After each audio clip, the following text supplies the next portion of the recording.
The Pixel 10 in my hands. This is the premier device for this design language, and we finally get to see the fruits of all that labor. So, does it deliver on the promises that Google made months ago? But full disclosure, before I dive in, Google sent me the Pixel 10 Pro for review. They actually get no editorial influence over this video. So let's start by defining the intention behind Material 3 Expressive. Google's been chasing this idea of making Android more expressive for years, even if they didn't call it expressive. Back in the Material design days, it was all about unifying the look of Android, borrowing textures and some physics from the real world with mixed results, but it definitely set the trend.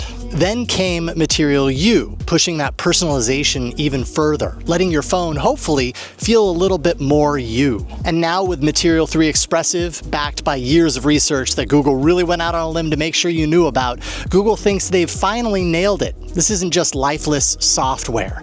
It's meant to feel alive, human, undeniably unique, kind of like us humans. And the reality is, shipping this was probably the easy part. The real question is, do people even want this much personality in a phone? Will they actually find delight or just end up tuning it out as visual noise? Google is betting on emotion being a selling point, not a distraction. So why don't we then take a look at how things have actually changed on Material 3 Expressive with Android 16 on the Pixel 10 Pro. And one good way to really show this off is to dive into some of the animations and motion physics that you get out of Material 3 Expressive. By far, one of my favorites is in notifications. When you dismiss a notification, you pull it a little bit, and you can see how it kind of catches that notification below it. And if you could feel the phone in your hand, as I get notifications, if you could feel the phone in your hand, you could feel a little haptic snap right when it lets go. That adds kind of a tangible quality to the experience, and it's really satisfying with that detach effect. When we go into the recents area, you get kind of a similar kind of approach. It doesn't quite have the haptic release until you let go, but then you feel that snap and everything kind of moves over to the side, kind of bounces in place. If I let go, you can see it kind of bounces down and up. These kinds of things go a long way in improving the experience. Then there's the volume slider, which looks kind of like a visual design update more than anything. But again, if you have this in your hand, you can kind of feel, if I ramp all the way up and all the way down, obviously on the video, you're not going to be able to tell, but in my hand, there's an incredibly subtle haptic kind of rumble that increases as it gets louder and decreases as it gets quieter, which just goes a long way of telling me where it's at without hitting me over the head with it either. Now, one effect that I was really looking forward to has to do with pulling down and up the notification shade. You can see on my Pixel 10 Pro that it kind of fades in and fades out. And that's nice, don't get me wrong, but some of the early videos that Google shared had those objects actually kind of squishing and unsquishing into place. It looked really satisfying. And for whatever reason, I'm not getting that on the Pixel 10 Pro. And one key piece here is the hope that developers are going to tap into this too. And they have access to the Material Motion API in order to do that. The question is, are they going to spread those kind of more expressive physics into their own apps and their own experiences? Another key feature of Material 3 Expressive is an expansion of their color theming approach, which they were doing a little bit in Material U. Now they're really going down deep into the color theming aspect through apps and through experiences on the Pixel 10 Pro. And it's a complete redesign through all the apps that you might interact with. Well, almost all of them anyways. I'm right now in the wallpapers area. There's a live effects section. If I go in there and pick this photo that I have of our front step with some sunflowers, I'm then given all of these options to really kind of theme it further. I can also, have it tie into local weather. Right now it's tying into local weather, but I could make it foggy if I wanted to, or add some rain to the experience. We've seen this on, I think, Samsung phones. Samsung has done this, but now Google's kind of getting in on the action. And then there's a cinematic mode that kind of brings some movement and everything. All of this is in place to really kind of make the experience come alive. And I think critical to this and the unification is this color theming that that this screen right here taps into the rest of the UI experience. So now you can see the little search widget down at the bottom has a little bit of that color theming appearing there. Obviously the notification pane and the quick settings definitely themed based on my settings. Other changes of the look and feel include font differences, not just different types of fonts, but different weights of the fonts that make it more expressive depending on what you're looking at. You can see how the quick settings have a little bit bolder of a font to kind of draw your attention. Notifications, have different weights depending on what we're actually looking at. And then of course, when you start diving into the system apps like calculator and clock, where you get all of the really big buttons and the oblong shapes and the different weights in the clock versus other aspects of the screen, all of it kind of combines together in an effort to try and draw your attention, to draw your eyes to the things that are most important about that particular view. And this is really noticeable in the Contacts app. As you can see, it kind of pulls in some of the Material 3 expressive theming colors that I had set up earlier. And then you've got this really cool feature, which I had not seen before, called Calling Card, that allows me to set up a specific calling screen for contacts. So I can select this image of myself to appear whenever I happen to call myself. Don't think too deeply into that. But you can kind of see how the Material 3 expressive ideals and specifications really roll through. You've got the color integrated, you've got the different weights and fonts that you can customize, and those can appear throughout the interface depending on how developers tap into them. Different colors, and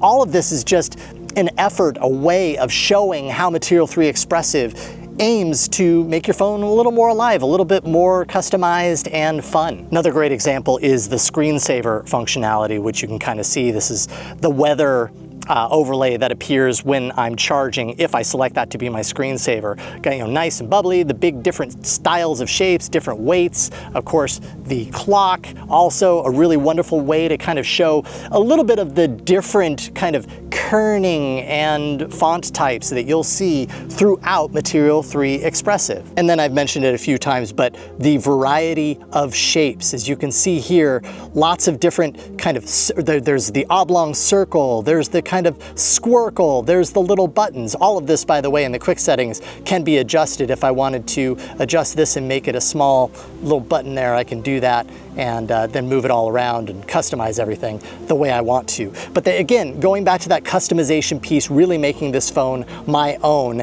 and bringing some life, bringing some intention and meaning behind the different shapes and how they interact with everything else. Another good example of this is the media playback notification. This time I have it synced up to Spotify, and you can see the little squiggly lines, the different shapes of the buttons, the different colors being called out on that to kind of draw your attention to different places. And then we have Recorder, which is another really great example of how this design language transfers through. And I think what's different this time versus previous incarnations of Material is in the past, Material has a certain design aesthetic that makes everything look the same. These all have still their very individual personalities, which I can really appreciate, even though you're following this like depth of customizable capabilities within the API. See, doesn't that look good when a call is coming in? Yeah, overall, this isn't just surface level polish. It's a full sensory shift in how Android feels day to day. Hello? But here's the thing, these touches aren't just decoration, they're really part of a bigger story about what Google wants Android to be next. And if you want to keep up with that story, please make sure and subscribe, and I'll continue to dive deeper into the human side of tech like I am right now. So let's talk about why expressive actually matters, not just in how it looks, but in what it means for Google, Android, and maybe even iOS users. See, Google isn't just updating Android's look. They're trying to give it a personality that you can really identify with. And here's why that matters. On older Pixels, even going back to the original Material design, everything looked nice, but it still felt flat. Shapes and colors didn't have a whole lot of life. Material U added personalization, but expressive takes it even further. And now every interaction feels a little bit more alive. For example, every time I swipe away that notification, there's an addictive kind of quality to it that I've noticed. The way it bounces, that little haptic pop, doesn't just disappear, it feels like something real that I'm interacting with. And once you notice that, you kind of start hunting for more of those moments. Suddenly the UI isn't just a layer on top of Android, it's something you care about, something that invites you to explore even further. And that's the difference here. Expressive gives us opportunities to care deeper about our tech again, the way maybe we did when we first fell in love with technology. And if people connect with that, well, Android becomes more than just functional. It becomes something you feel, the way iOS has managed to for years. Of course, not everything is perfect here.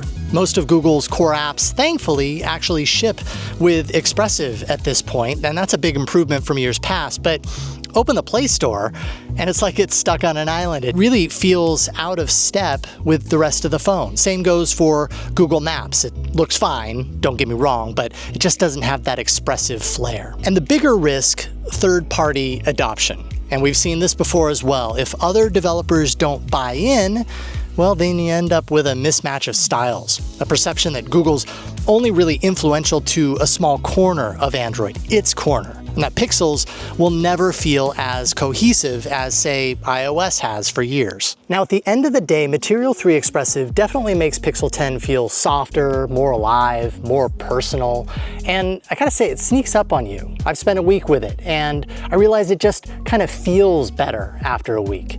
It's baked into Android 16, so OEMs are gonna inherit this ability as well. But the real test, and it's often the real test, is what third-party developers do next. If they buy in, well, Expressive could reshape Android's entire feel. If not, it stays a Pixel-only flourish. And bigger still, will this design actually resonate with all users the way Google thinks it will? Could this even start pulling a few folks from iOS on over? That's a bigger story. So what do you think? Do you want your phone to feel more alive, or do you prefer Android staying clean and utilitarian? And if you're on iOS, would this ever make you want to switch? Well, leave a comment down below, share your thoughts, let's start a conversation. And if you haven't already seen my full deep dive on Material 3 Expressive, you can watch that next. It really lays the foundation for everything that you're seeing on the Pixel 10 Pro. I'm Jason Howell, thank you so much for watching. We'll see you in the next one.